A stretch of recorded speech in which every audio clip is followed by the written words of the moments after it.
Hello everyone, welcome to Jargus Ranger Review.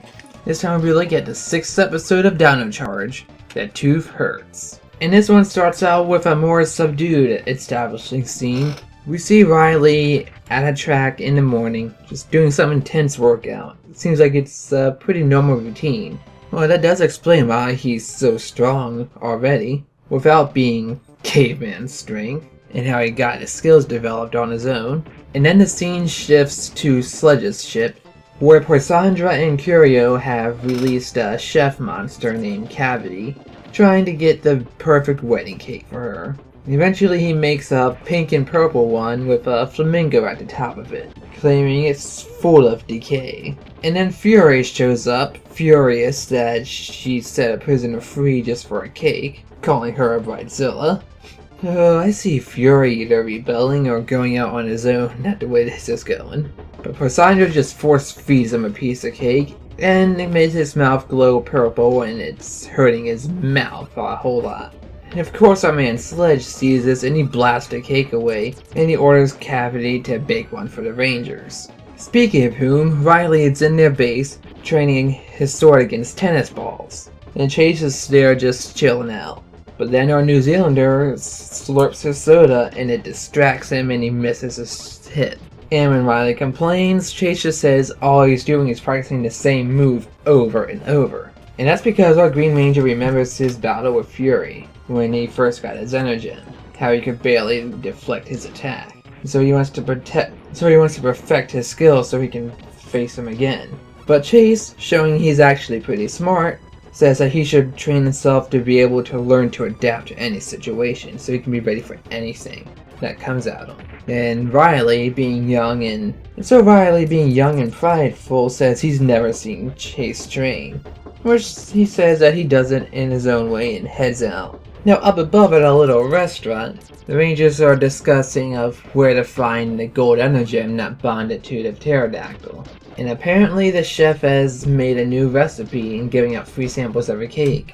Except we see that's our evil flamingo cake. And Shelby starts giving them out, but Riley slaps it away from Tyler's face when he's about to eat his piece, to which he says it's tasteless. But he points at other people that have already eaten and are all getting toothaches. Now, did Cavity know the Rangers were at that place, or did he just have a lucky guess trying to bait them out? Because if he knows and Sledge knows, what's to stop him from just sending an assault on the whole place to try and destroy them?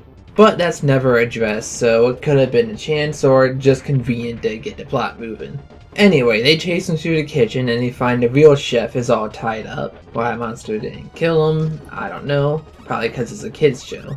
Because remember, all these monsters are alien outlaws or criminals in some manner that Sledge is keeping to lock up. But only Chase and Riley are able to keep up with him when he runs outside. And he shoots some purple lasers at them, which causes a tree to rot. Tyler shows up to help, but he gets attacked by Vivek, so he can't do anything. Now Riley offers to fight him on his own, and Chase can just watch. So he does, of course, and he's deflecting his blast pretty well. Then when it comes for a second round, Chase steps up and says, "Now to see my training." He's about to fight him.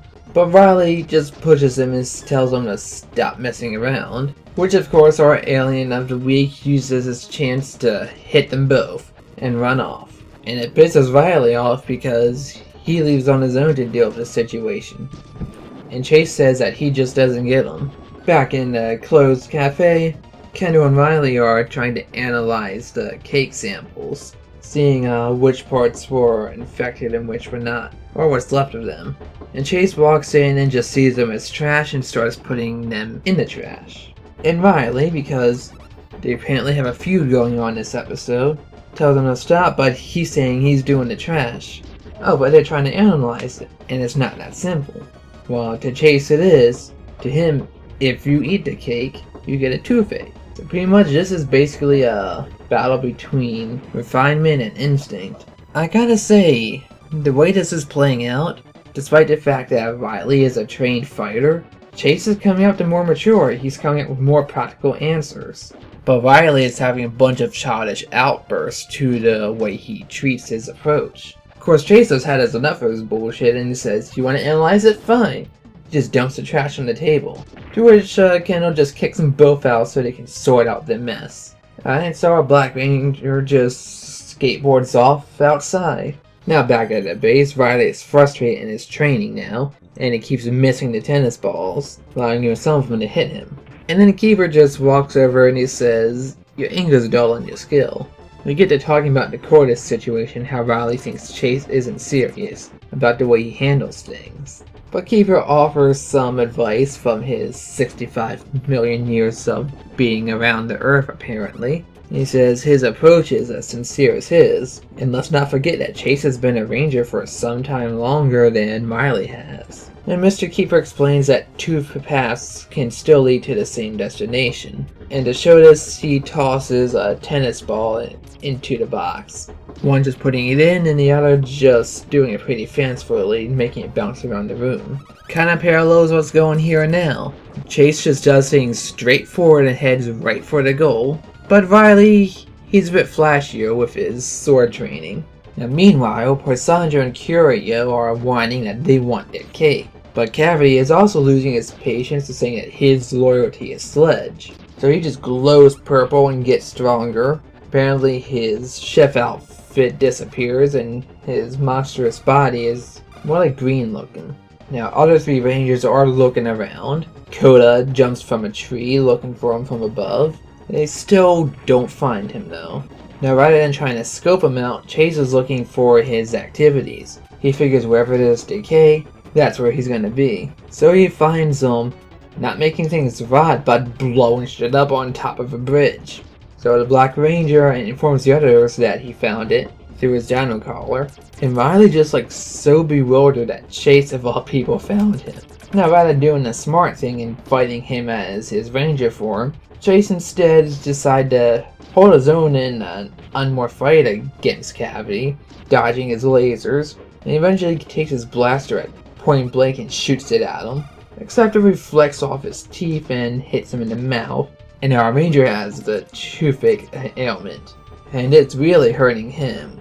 But Riley appears before any other rangers, and he defends him from getting finished. And then Chase just casually mentions that we don't have the same approach, but we still do what we have to. And Riley leads the Power Rangers, morphing this time. That's something I really like about this season. It's not the Red Ranger always leading the start of the transformation. It gives each of the Rangers a little more personality to work with. So the Rangers morph and do the roll call, but Chase, obviously, because of his ailment, is still hurting from it, and even stumbles a lot. And the other Rangers still get their blast reflected when they try shooting Cavity. But since the Morphin's not hitting him right in the mouth, they're not facing the same problem Chase is.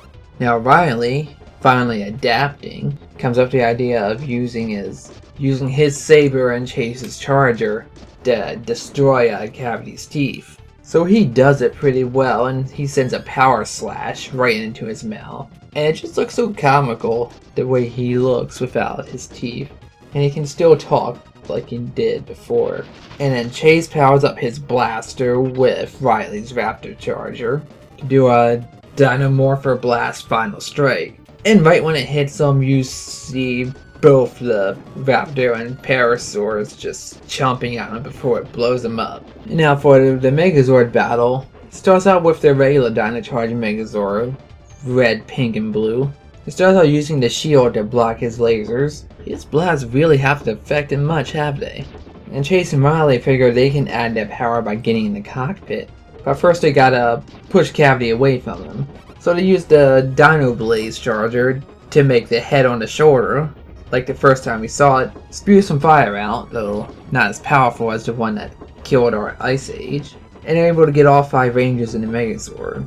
Though for some reason, not all 5 Zords, which kind of makes it strange that they have 5 Rangers in there when only 3 of them are using their Zords. But then Coda is able to get his Stegozord to become a sword for the Megazord, and he just slashes up and destroys the monster pretty quickly. I did not see that coming. Gotta admit, I did not see that coming. I expected a new formation, not to have part of the Megazord that's already there change into a new weapon. Very clever, I'm glad you did that. Keeps things from getting boring in my opinion. Or predictable, I should say. And Sledge, of course, is pissed that he has no energems. But now Poisandra is mad at the Rangers. She wants them gone because they're in the way of getting her wedding. And Fury just calls her out on her whining that she's not gonna beat the Rangers. And Sledge berates him because he's saying crap about his fiancée. Just says how much has she done. And says, and how many have you taken? Oh right, 0. Of course Fury just walks off pissed off. And Poisandra says he just needs a little heart. She blows one at him. I guess that's one of her powers. But Fury just slashes it in half and says, don't try it, Candy Cane. Oh yeah, I see the biggest contention between our villains is gonna be with Fury and Poisandra. And for our usual Rangers epilogue, Riley is back doing his morning routine, but this time Chase joins him for a run.